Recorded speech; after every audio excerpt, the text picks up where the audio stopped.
It is my pleasure to introduce today's speaker, Byron Wolt.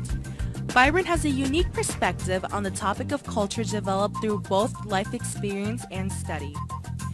Byron continues to learn about people and culture in part by randomly starting conversations with strangers everywhere.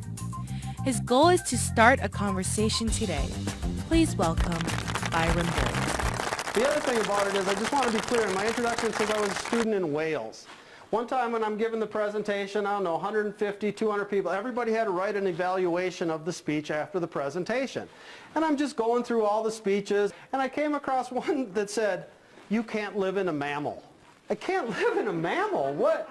No idea. So I just put it aside, kept going. The next day I'm giving the same presentation. I said, I lived in Wales, and I'm like, oh, I get it now. If they were trying to be funny, that was funny, and I wish they would have said that out loud. If they really thought I was trying to tell people I lived in an animal that swam in the ocean, I'm a little bit worried about the other things in the presentation that they learned. But same, but different. I think culture is too, and so just think about it. We eat different foods. We all eat. We say hello to each other in different ways, but we all say hello to each other. Same, but different. That's what we're going to talk about today.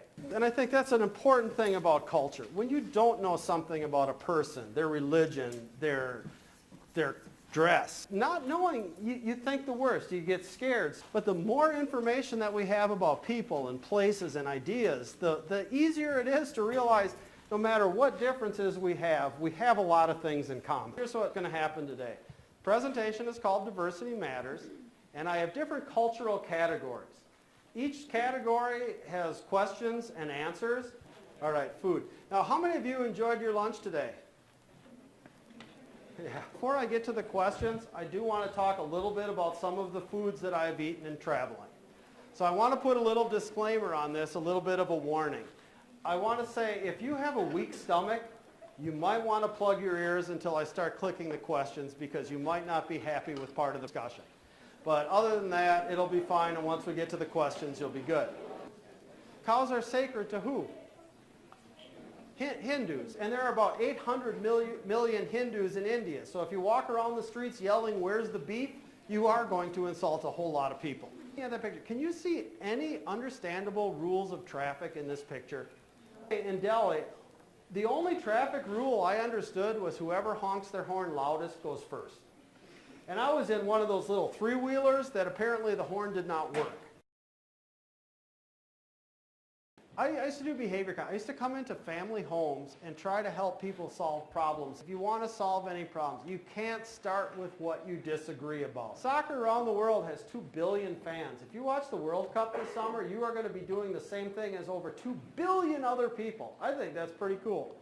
And American football, by comparison, has about 250 million fans. Diversity Matters, celebrating the similarities of our cultural differences, can be scheduled for your students as a keynote, a workshop, a seminar, a webinar, and there's online options available too. If you have any questions, don't hesitate to contact me at byronwolt@live.com. My name is Byron, and I speak to students. I'd love to speak to your students. Thank you. Thank you very much.